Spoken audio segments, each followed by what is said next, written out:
Hi everybody, I hope you're all doing well. I'm doing a 60-minute session for Delinda today. Delinda, thank you so much for another opportunity to connect with you here. And thank you so much for your open-mindedness to share on YouTube. I'm going to read your goals out loud. I'll put a link to some of your previous sessions in the description if you guys are interested in checking them out, specifically this one that you're wanting me to journey into previous goals. Okay. I'm gonna read this. You wrote so many beautiful things in here. So you say, Dear Abby, I appreciate the soul deep, sacred heart healing you provide. I glean so many wonderful insights, higher pearls of wisdom that unwrap before my eyes throughout my own reality.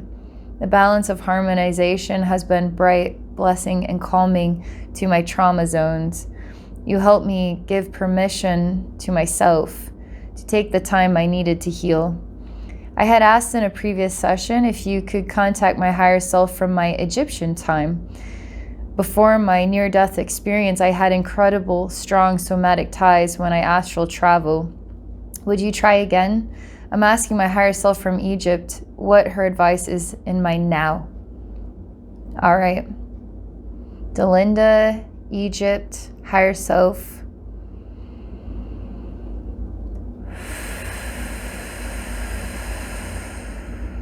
Got it. I would appreciate you tying into Mercury and gleaming insights from that aspect. Mercury created a beautiful pattern in my birth chart on my day of birth and also did the similar patterns on the day of my near-death experience. I now cycle on an 88 system day with Mercury. Could you ask about that? Oh my gosh, that's so interesting. Okay, so we've got Egypt, we've got Mercury. This is getting so interesting. Okay. We've got the near-death experience, higher self.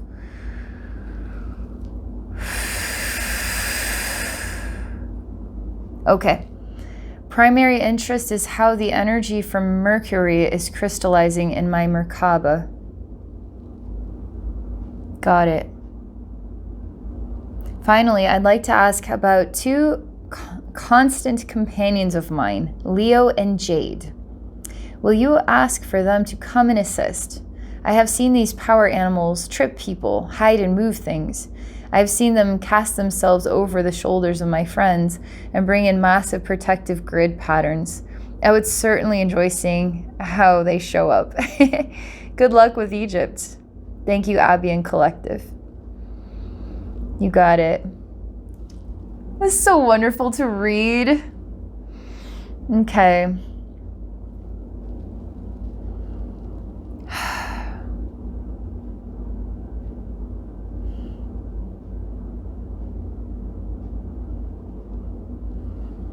I may have to come back to this because I like to be very specific with how you word things as to how I find what I'm looking for and share information very specifically. So, we're going to start with Egypt, okay?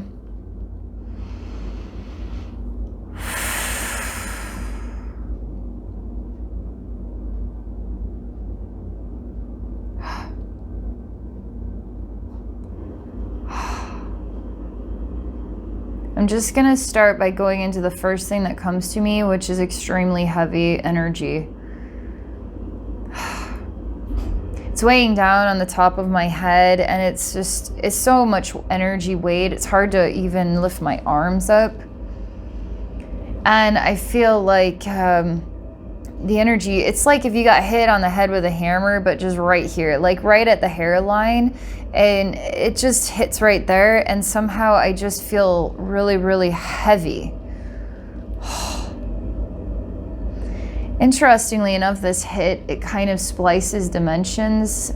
And so I'm starting to see that the front of your face is in one space and then aspects of the rest of your body are on the other side. It's almost like you're wearing a mask here where we can see it, but your other aspects of your physical body is almost like this is still here on Earth, but everything else is crossed over. But that is part of Egypt as well. because I keep wanting to get pulled in that direction. But for right now, I say let's just analyze what this is first, because I can't add Egypt into this. It's too much information. I won't know how to understand it. What I do, this is kind of weird, and it actually relates to something painful, but I have like a tool that I kind of jam in there, and then I actually use a hammer to pop your face off. Like it's like a part of a statue. And I just pop it off and I hold it in my hand. I don't know why this is really creepy to me. Like I literally just popped your face off.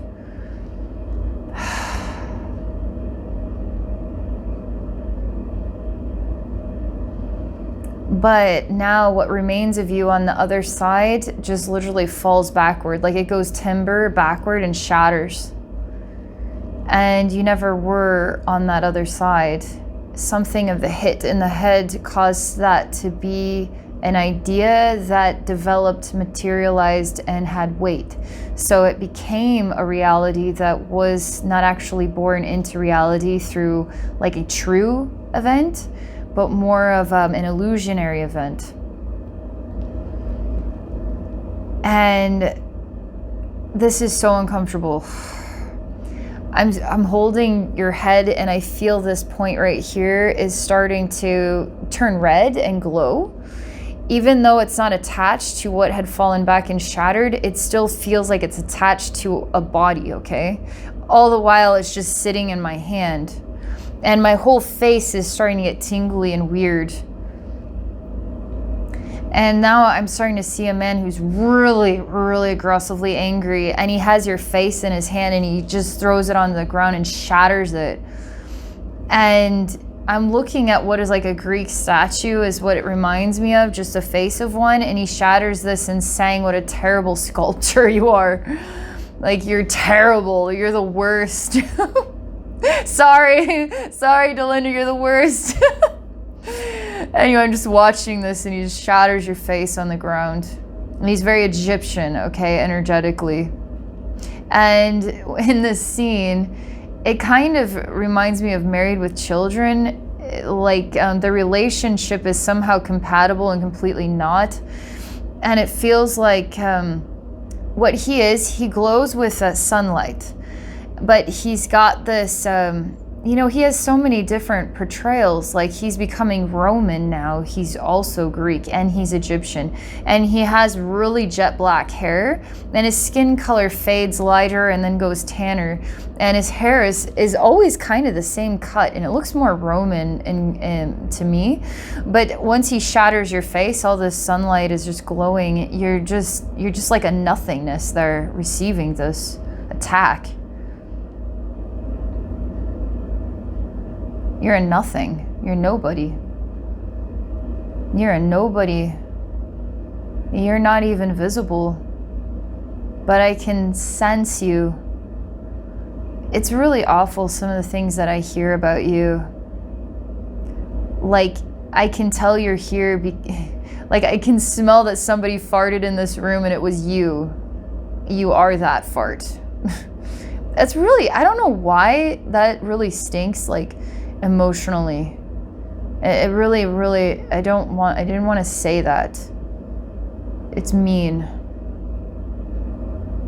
He just keeps yelling at you. He's starting to grow a really large mouth and he starts to be like a snarling lion. Then he wants to, again, take his big paws and slap you in the face and rip your face off with them. And here you're just like a fume, okay? You're a nothing. And it's hard for you to gain strength and power. And I feel like you're wanting to come back to an old memory where you were defeated. But it's very hard for it to materialize. It's really hard for it to materialize. I remember I was taken in another direction over this request last time, and again, it's coming up as very hard to materialize.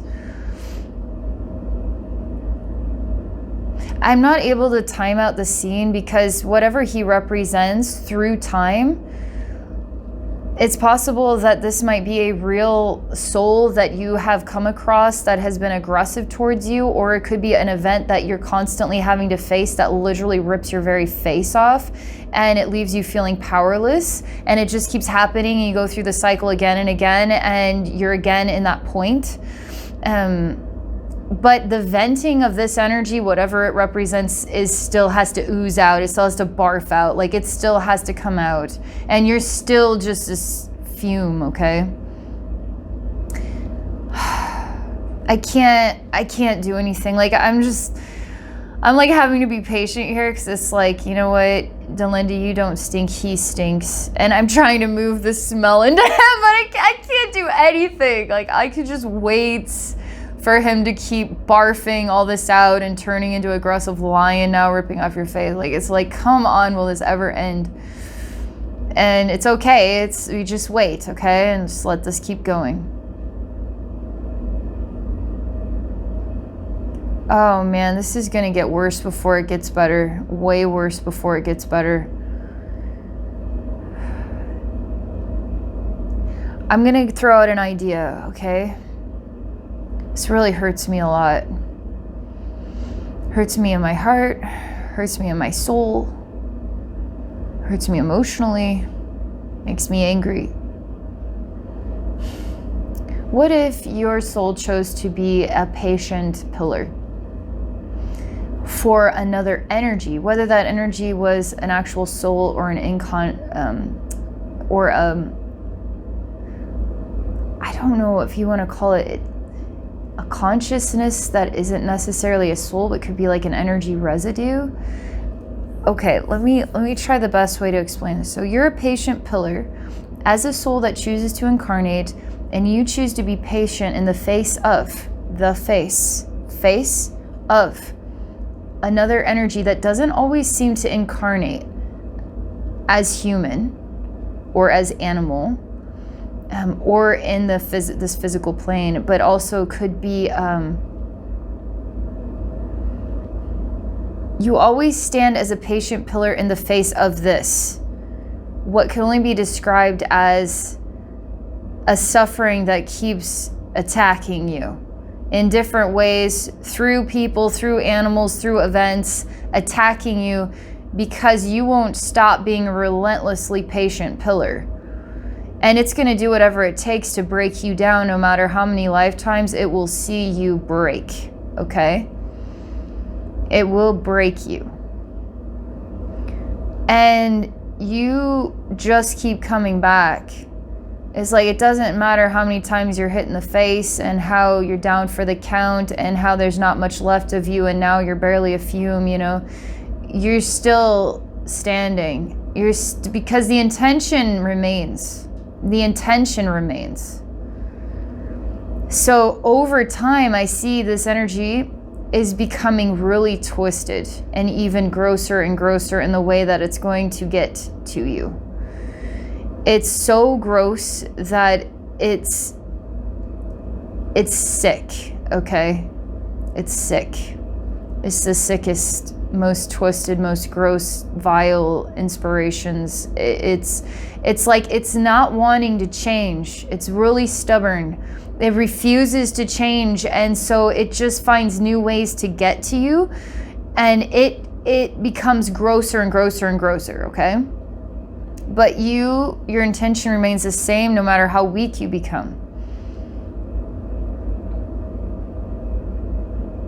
And then I just start to laugh in a way, and I point my finger at this man who represents this energy, and that's trying to beat you down, to break your soul, okay? But you keep coming back. You're like the bad penny that never goes away for this guy. But you're actually the bright penny, you know, that he needs to allow you to help him to shift. But he is so stubborn, he refuses to ever shift. So he'll remain a representation of something really dark for all time, basically. And he will break you before you ever break him. That's what it's like. You're both stubborn in a way. But I understand the intentions behind. you and behind him.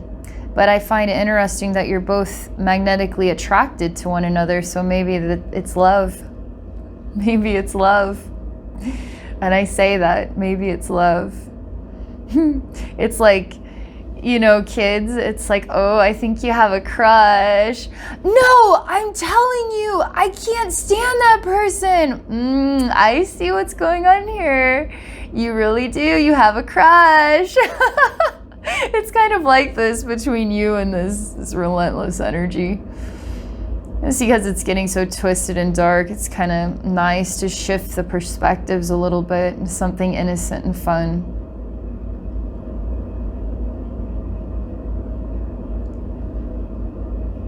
Okay, I ask you, Delinda, if I'm just gonna see what your inner self says. It's just an idea. I say, do you need to do this anymore? I mean, is it pride? Is there some sort of point you're trying to prove here to this energy? Are you doing it for something bigger than yourself? Like, why are you doing this? There's nothing left of you. And maybe that isn't called defeat. Maybe that's just simply called you did what you needed to do and now you're gonna move on, and it means nothing more than that. This is all you needed to do. Your face is yelling at me about my idea. Like, I should know what you've been standing for this whole time. Like, I should just personally know what this is about. I think this has gone on for so long that we don't even remember anymore. I feel like it's one of those weird things. We've crossed so many dimensional planes and so many versions of Earth over this. I don't think we even remember anymore. I think we're still holding on to the past with this one. And I think there's nothing left of this of this Egypt. Something is really bothering me about this.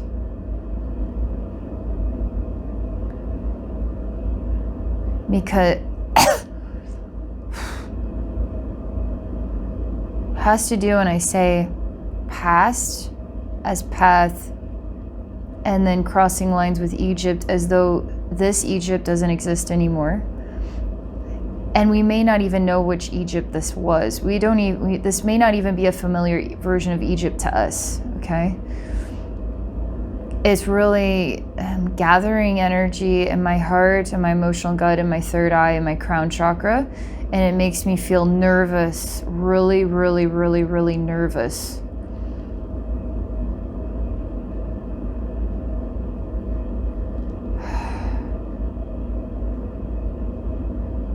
I'm gonna throw another ridiculous idea. I mean, there's no ridiculous idea, but it's really a stretch, okay? But there's a reason why it's coming to me as an idea.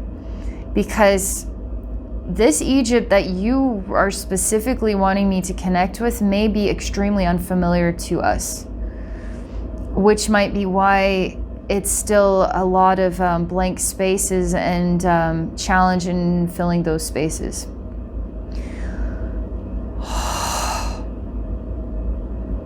What if there was some type of invention in this Egypt? An Egypt that looks nothing like we remember Egypt. Like, I see bicycles with really neat wings like airplanes and people flying in the sky with weird contraptions like this. And I see literally pyramids, but they're covered in like a foil and they just reflect the sunlight and everywhere, like it's always glowing there with sunlight. I see gardens of like palm trees and all kinds of tropical fruit and vegetation. And I see inventions, like really 1920s style, like there's something of a 1920s, I don't know why I keep thinking of 1920s theme to it, because they're like inventions like automobiles and that fly in the sky. I guarantee you guys could think of movies that are familiar with what I'm talking about. I can't think of what they call that specifically. I think it has a name for it. what that style of vision is called. But an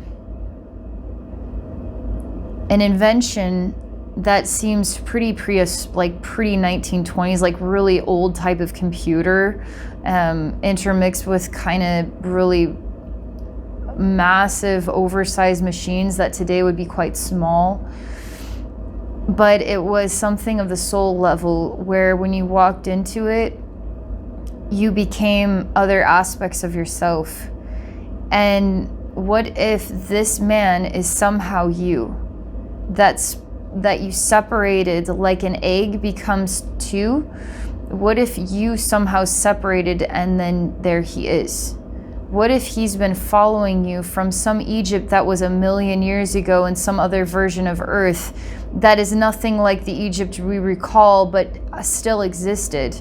And this has been following you, and you can't really not stand as the patient pillar because you're standing up against yourself.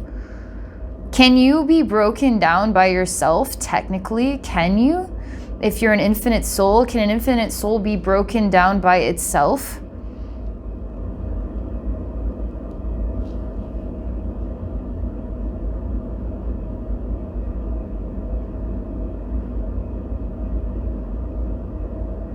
You're completely paused out, both of you are. It's almost like I'm trying to give voice to him and his background and what caused him to be so angry, which is very mysterious. I'm even trying to help him find an origin story of how he was born, that he was born from you. But then you and him were born from the one you. And that he is resisting coming back to himself, which is the one thing he has always wanted to be, and then blames you for his pain. And he won't stop until what could only be said as that you're dead. But as an infinite soul, you'll never die, right? But he can exhaust you. It's like he can pull energy from you by wearing you thin. But what are you doing to shut him up? You're just letting him wear you thin? You're just letting him do this to you? Maybe you're letting him do this to you because on some level you pity him, some level you feel guilty, some level you blame yourself.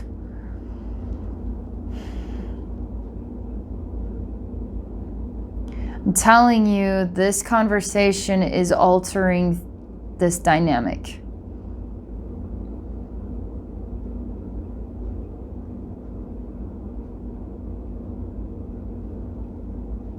It's giving me a headache because his energy is starting to go whoop and it's starting to come back into you properly. But there's still major work to be done here. And also with the face. And also with what crashed and crumbled behind you in that other dimension that never really happened, but then somehow did because we decided that was the truth. So all of this has to become harmonized. And we're dealing with awkward versions of time, awkward perceptions of Egypt, awkward perceptions of an event that may not have even been known about consciously or could even be understood. And trying to bring this stuff into balance back inside of you and get you back into the dimension that you're called to exist in a certain type of balance next. Okay? All right.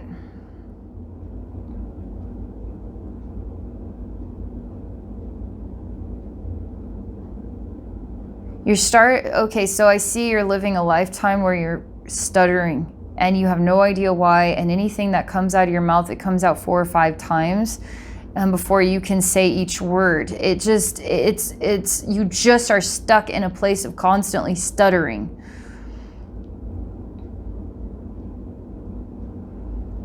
And this lifetime goes extremely fast because I see you and you're going through all the lessons, like 5 years of lessons in a single moment. And it's almost like we're fast forwarding a lifetime and we're coming full circle with this one really quickly. And it has to do with self-love, self-worth, and self-expression. But how you're valued by others can also impact how you feel about yourself. And I see the reason for the stuttering was because this aspect of yourself was stuck in 5 different dimensions at the same time. And that was the reason why nothing would come out of your voice as one whole thought. Somehow it's hard to explain how could a dense physical brain exist, have some sort of electrical glitch between 5 different dimensional realities and time itself to cause it to come through your soul and through this body, through this brain in this present lifetime, whenever this was, as 5, constantly, always 5 times. Every word of every sentence was like you had to repeat everything 5 times. It was constantly living in an echo. You're still trying to recover from that. What caused that? I don't know. Somehow that's interconnected with this car accident, near-death experience. Somehow that's interconnected with what is an odd version of Egypt. Somehow interconnected with this, what could be an invention that separated you from yourself and released what could be a gross residue from yourself that never really left. And then it was relentlessly trying to destroy you. You know what this reminds me of, you guys? Rick and Morty, where they have toxic Rick and Morty. They actually go to a place where they release the toxins, but the toxins stayed alive. They were just put into some canister in a world of all these toxic parts of other people that released their toxins. And then toxic Rick and Morty had to find a way to get back to non-toxic Rick and Morty. And it's this toxic aspect of yourself that maybe was cleansed or purged from you, never left. And it came back to haunt you for ridiculous amounts of time. And you need to absorb that in and not fight with it, not even be a strong pillar, because it's not the solution, or it's not correct anymore.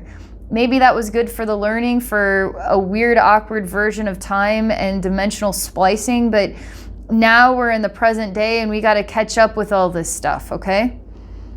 We're fast forwarding and we're bringing you into a oneness with yourself. Is that where Mercury is coming in here? We look at things things are going backward, but they're really moving forward. Is that why this is coming up again?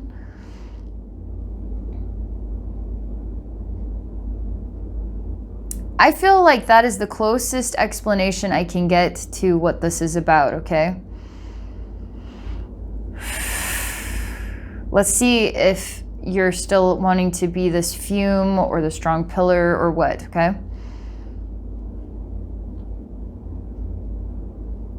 It's weird, I'm supposed to say that just because he represents something nasty and rude and twisted and gross doesn't mean that his story doesn't matter and that he isn't a reflection of love.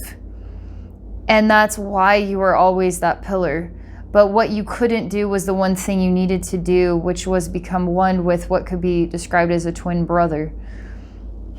I'm telling you guys what, right now, these collective energies, we've got twin selves we're remerging with. We've got the throat chakra, emotional guts. We've got so much awakening going on in the world today. Delinda's yours is one of many. This is a really big theme right now. So this is a twin brother energy, but it's also a baby from your own soul, as you also are a baby from the same soul. And you are having to energetically reconnect, and it is a love story.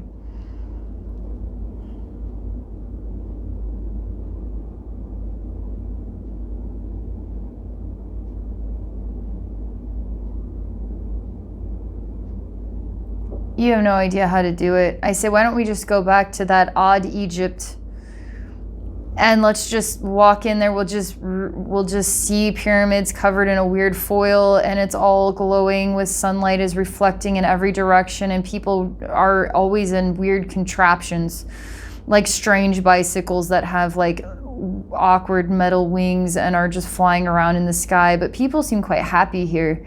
They really like this easy types of inventions. They really like mobility and different types of inventions. They just always seem to be clunky and made out of metal. That's always like a silvery metal. And they have this old vibe with modern thinking, okay?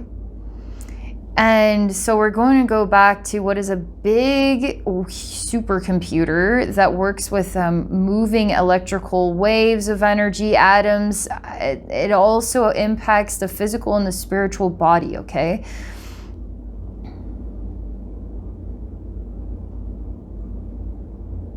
I'm literally having to merge the scene with, he smashes your face, he glows with a golden light, you're just a fume. I'm merging that scene with this awkward scene of Egypt, okay?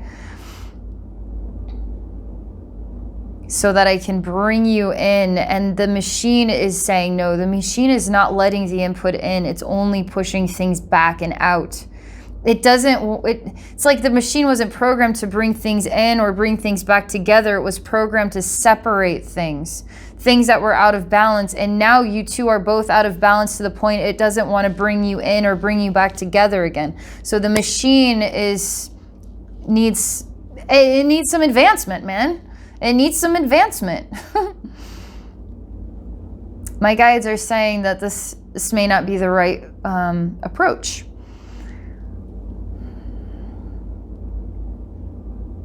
Okay.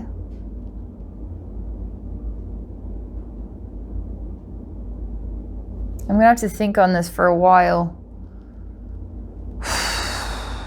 What you guys don't realize is I'm in a time room of a very long time. It could be freaking million years in here trying to learn how to bring you two back together again.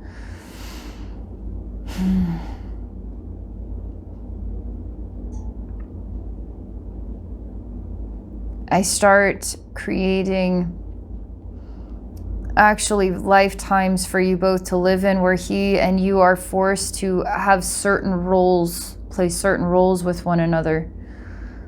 And they start as very extremely superficial behaviors, like you're forced to endure a superficially behaved lifetime. Like you can't be your whole soul energy, because you would alter the framework of these lifetimes that I'm creating for you. So you're going to have to be thinner residues of yourselves, and you're going to be basically manipulated into behaving very specifically according to this lineup of a very specific framework of a lifetime. And you can't, everything is destiny here. Every single thing is, you don't get to decide anything. He's your husband and you're his wife. And there are times where you notice something is off and you cry about what feels like a hollowness to life. But you get through this whole life together, and nobody hurts the other. It's the main point. Neither of you get hurt. You're not thinned out to a fume, and he's not outraging like mad, trying to destroy you. You're having to conform to these really basic superficial realities. It feels hollow as all get out, but we're gonna have to build up what could potentially be thousands of these in order for your souls to choose to intertwine properly, to come back into a harmonious balance with one another.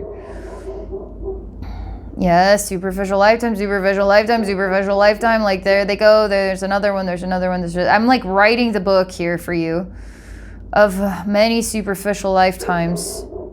But what's nice is that instead of having these inklings where it feels like a hollow life, another hollow life, they're actually starting to have moments of charming sensations, and they're very brief. It's like black and white becomes color for it's just a split moment.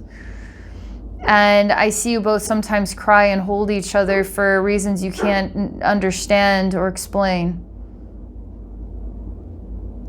I see there's one magical moment that seems very strange to you both, and it has to do with it's snowing outside and there's no wind, and you both feel this weird sensation in your hearts, and it's almost like you start acting weird, like speaking gibberish or crying or holding each other. It's like a very odd inspiration that you both have at the exact same time, and it can't really be explained, and it can't be thought of less than what it was, and all it can be was as it was, and it's accepted by you both. which means you accept both of each other. And I'm going to graduate you to like level 2 here, like intermediate level of soul intertwining, because we're going to have to create more lifetimes here to bring you back together again. This invention was an interesting idea, but it was lacking the depth of understanding of soul bonding and what is a soul and what happens when you separate aspects of one's soul and how many lifetimes of repair that's going to take, or how many lifetimes of suffering that's going to take, and what is going to have to be endured in order to conceive of it, okay? Of the event that brings us back to the time that no longer really is supportive of the solution anymore. So here we are. This is extremely vulnerable because you guys have adjusted to each other so well in the superficial, but now that we're getting to I mean, we're really amping it up here at level 2. Starting to get access to his instinct of being a gross part of who you are, a reject. And he starts to have these weird moments where he gets these flickers of rage in his eyes over you, and he wants to harm you. I see in some of these, because we're having to, it can't all be destiny, we're having to open the door for the possibilities that you both choose for each other. He does murder you in some of these. I tell my guys I do not want to take him back to level 1 again, but I feel like we're going to have to go back to level 1. They say no, 1.5. We're going to do version 1.5. Do you understand what I'm doing here? Let's just refresh the whole story. Something of your near-death experience, something of this Egypt calling, something of this Mercury, okay, planetary energies, could even be Mercury retrograde, has to do with the past, has to do with the present, has to do with moving forward. And something of this lifetime where you were stuttering like mad, and how quickly that lifetime went, believe it or not. Like, it's almost like done and over with in a blink of an eye. Like, it didn't feel like the length of time that it was, where you were spliced in 5 different dimensions. All this stuff has to be recovered, repaired, timelines, and brought back into alignment. Back to Egypt, where something took place, some kind of invention that was, you could say, to detox your soul. Removed, rejected an aspect that was defined as toxic. Then was toxic. Now becomes your evil doppelganger for lifetimes. And I have to go back into the past to repair your soul, and this reject soul back to your soul, and repair the event that was done, but repair all the multitudes of lifetimes by creating superficial lifetimes to help you slowly but surely merge back together again. So we're working on getting you to level 2, but we have to step back to level 1.5, because the goal is that he doesn't choose to behave like the reject or the toxicity. He chooses to behave with the memory of love that he has for you. We have to start at the superficial, because we have to build it. We have to build the concept of it. That's how we're going to rehabilitate both of your soul energies.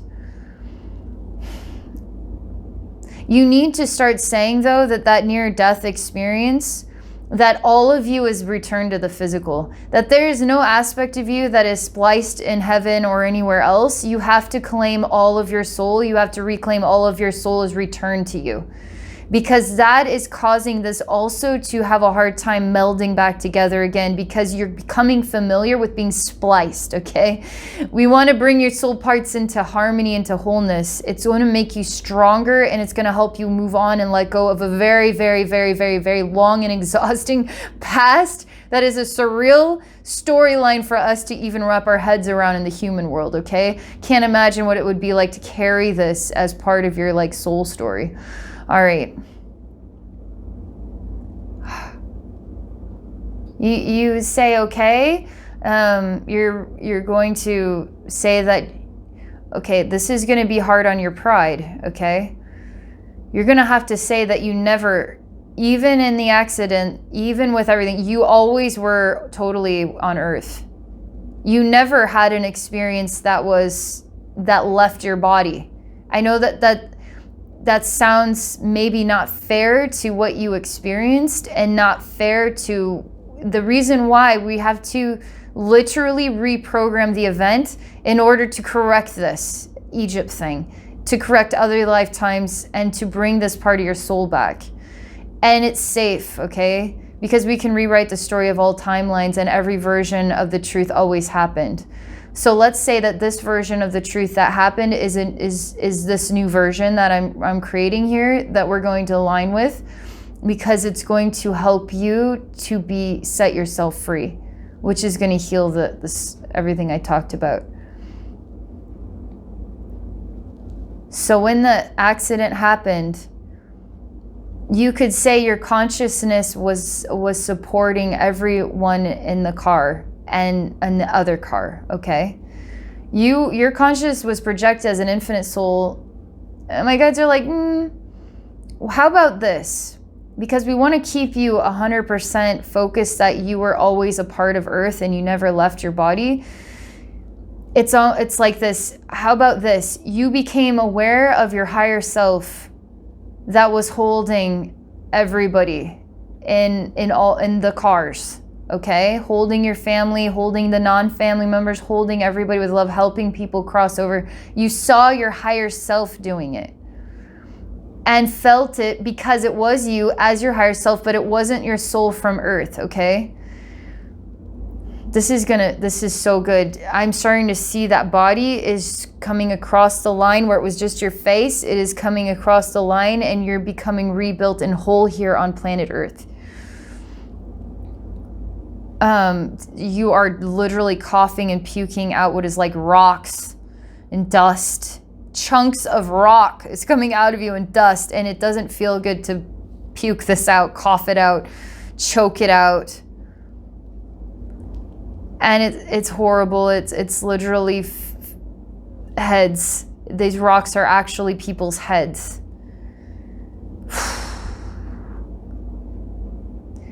And I'm gonna let you go into the venting room because you're so sad and you're so angry and you're so violated by the wrongness and the hurt of it all.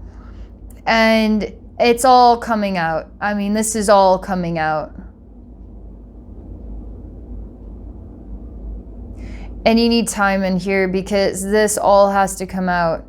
And that body that's now come across the line is in a profound place of healing, which is going to be an emotionally triggered process, okay? Because we are catching up with time, and we are catching up with yourself on Earth, and we are catching up. So everything of the past can be bye-bye, okay? Goodbye. All of that can go to a timeline that was, you could say, an infinite timeline that was before this one, you could say. So we're going to graduate to the next version of the infinite timeline for your soul by becoming whole in this life on Earth. It heals the spectrum of everything, all times.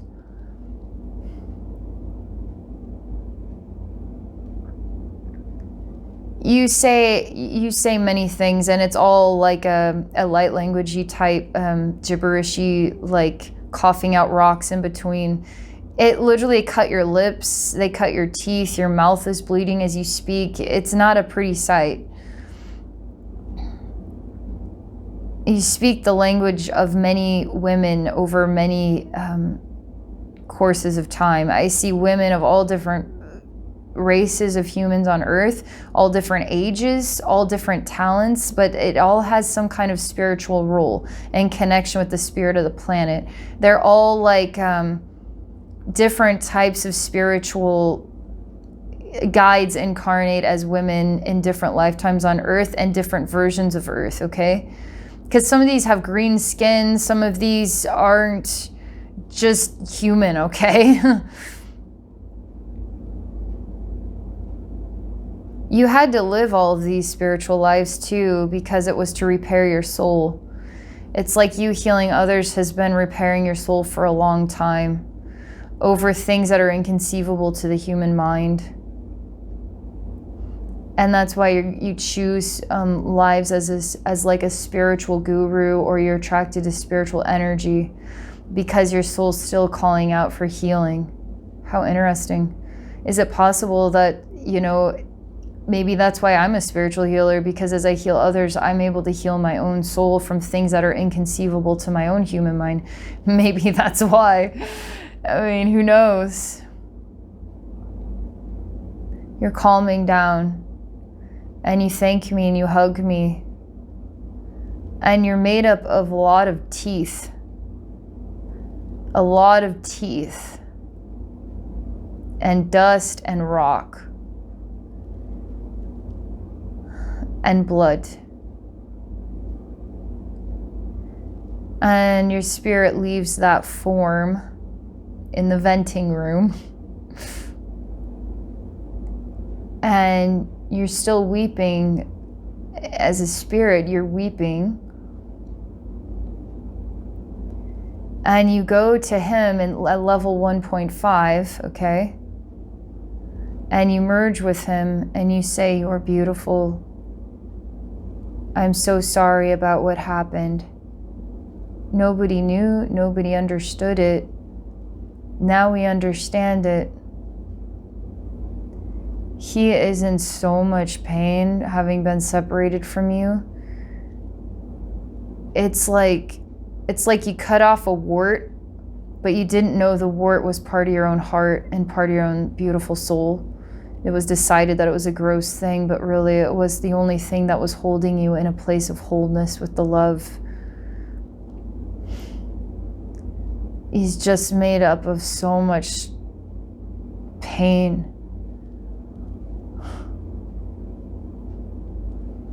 And you grow, you shine your light really bright, and you pull in the other part of you that's at level 1.5 with him, and you pull it into yourself and you pull it inside of him. So he becomes the outer energy as you are now inside of himself. Where it was like he was removed, you were the one whole, and then he was removed from within. Now you are within and he is the whole.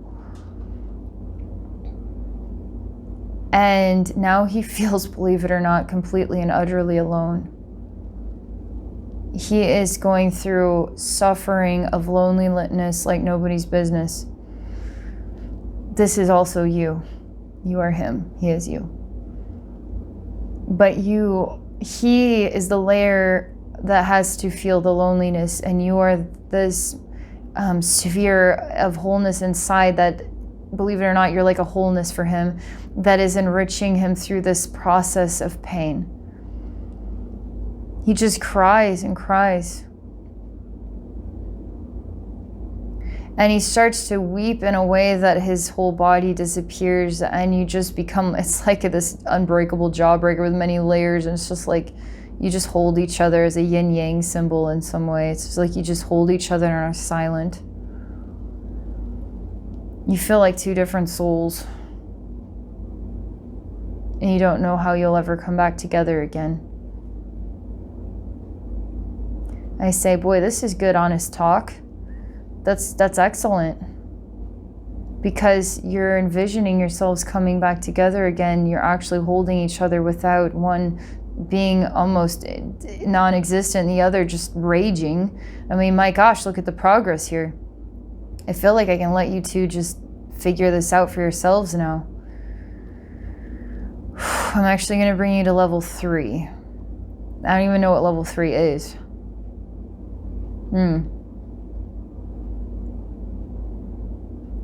Level 3, they say, is where you choose to accept it's like your higher self. You return to the heart of your higher self, which is the same higher self for you both.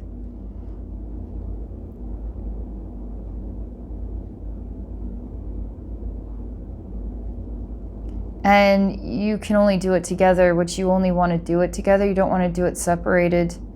And because you're brought in this yin-yang symbol, you're actually a whole sphere, just one sphere. And you're returning to the heart of your higher self.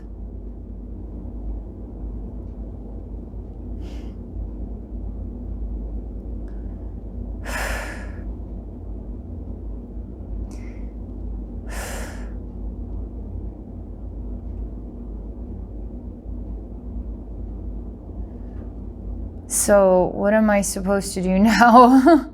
Everything is so silent. Everything is kind of exhausted.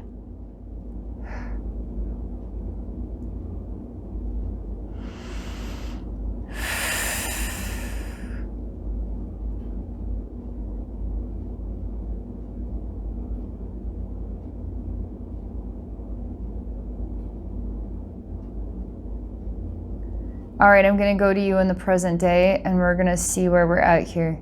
This is really good because you never left your body in the accident.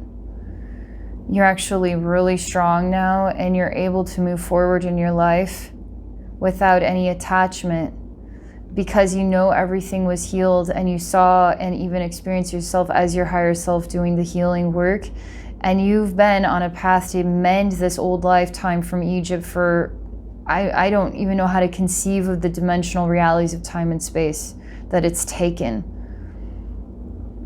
And where do I exist in time? I could be in the past talking to you and what we feel is the same present that we're sharing, and it's not. I could be in some other version of Earth time and Earth place, even though it looks the same for us, it seems to be the same time and all that. But I could be some other version of me in some other time talking to you right now. Like, that's how crazy reality is. It's how cool it is, though, too. It's pretty neat. You are feeling like a silent understanding and solidity.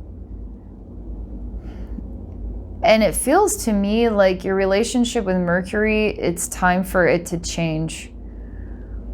Let me see if that's correct, because something seemed a bit when I said that. Let me hear it. Your relationship with Mercury, it's time for that relationship to change.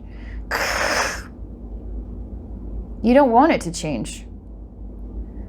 Because something of the synchronicity says something to you, but that synchronicity does not exist anymore.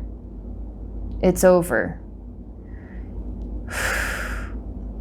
Because a spirit of Mercury itself does not want to be associated with pain and suffering with you, wants to be associated with the growth of your soul in a way that is the extraordinariness of who you are, and wants you to play and have fun and be the delightful Delinda that you are.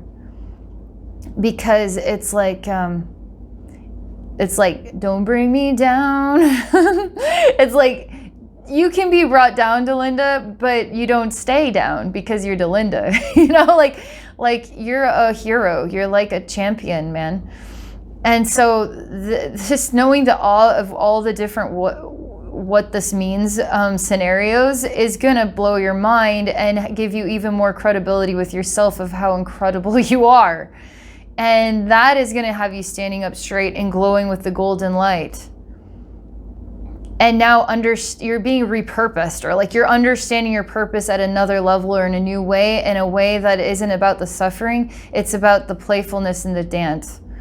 And you're going to be louder and more coherent and more articulate with it than you've ever been able to access, because you're not a stuttering person in 5 different dimensions at the same time. You're actually clear with a brain that's functional, and you're strong and you're healthy and you're brilliant. And you made a freaking cool invention that caused all this strange ripple. And oh my God, how interesting is that? How complicated though. How hard. How stressful. This is why we need each other, I swear to God. I don't know how that was ever going to figure itself out. I don't even know how I did it. Like, there's a lot of guidance on that one. It took 1,000,000 years in a timeout room for me to figure out what to do. Okay. I'm making all of these superficial lives for you two. My God, it's like the stories we souls laugh about as we move forward. Do you remember that thing you did in Egypt? And do you remember how I had to make all those superficial lifetimes for you two to get you back to your higher self? Oh my God, it took me 1,000,000 years. I'm serious. Okay. Mercury, anything you want to say?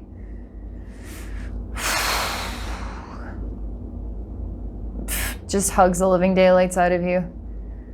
wants to be like a happy bouncy ball. It's like something playful, something like a trampoline that you jump on. It just wants to be about happiness and healing and repairing and feeling the gift of repairing and how that brings the joy of getting to embrace life as a repaired soul.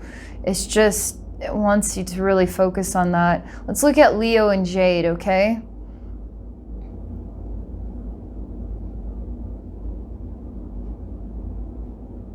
Weird.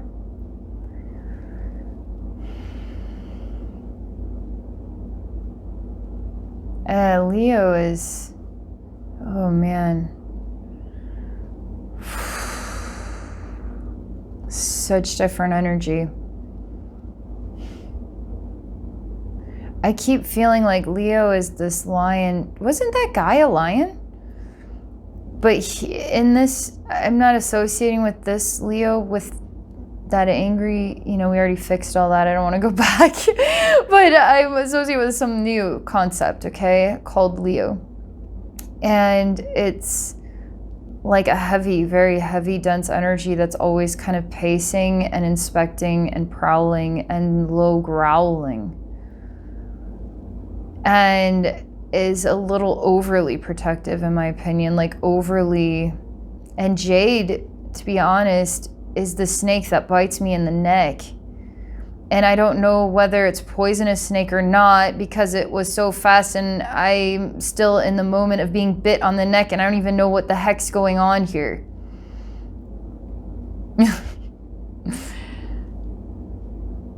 This is horrible, but I have to rip this jade out of my neck and it pulls like my jugular out. It's really gruesome. And I take it and I throw it at the pacing lion and I don't know, I'm like, screw you people. All right, let's see where this is going.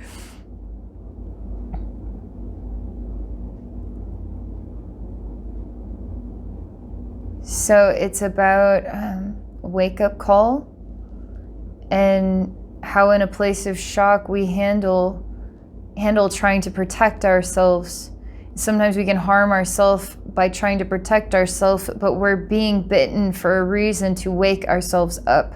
And Jade is a reflection of the gift of awakening, okay? Awakening can be painful and it can come by surprise. So I rip Jade out and throw it at the lion. I remember that that Jade didn't do anything wrong. It was part of the plan and it was part of the meaning. And this could be the snake bite of the car accident.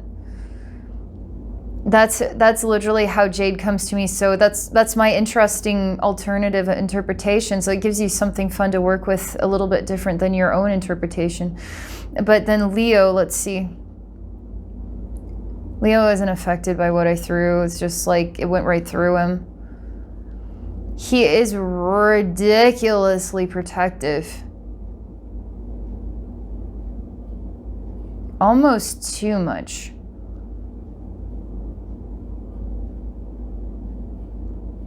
I say, what are you trying to protect me from? He says everything. And I say that as though I'm you. So I'm you, Delinda. Delinda, you say, Leo, what are you trying to protect me from? Everything. And then I, as you, say, so you're telling me that I'm not safe? That everything is after me? And I start to see that there's going to come a time where you're not going to need Leo's help anymore. And you're going to understand your relationship with Jade in a new way. With gratitude, though. I feel specifically that Jade is going to build a new version of the relationship, like a new appreciation or a new version of sight or perspective. But Leo will one day be let go of. Because you're starting to understand that you don't need the protection and that you have to be accessible and visible to the world. All eyes are going to be on you, Delinda. At some point, you will be seen. And that Leo will be in your heart. It's like you carry that spirit inside of your heart.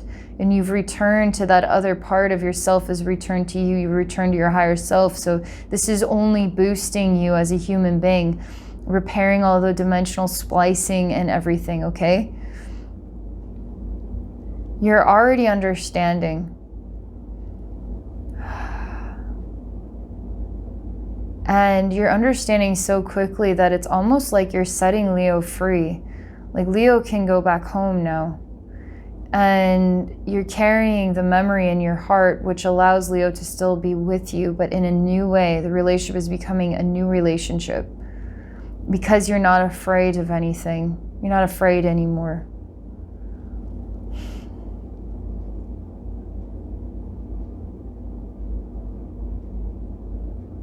And Jade seems to be the gift of a wake-up call, and the communication is going to get better and better. You're going to start knowing the power and strength of your soul, of yourself, of your soul, and working with that. It's pretty amazing. All right, that's all I can share. My goodness. I mean, have some fun with that one, right? What a cool session. I mean, what a cool session. Thank you so much for this. Thank you so much for sharing. Everybody watching, thank you so much for watching from beginning to end. Thank you for your kind comments and support of my clients. Have a great day, everybody.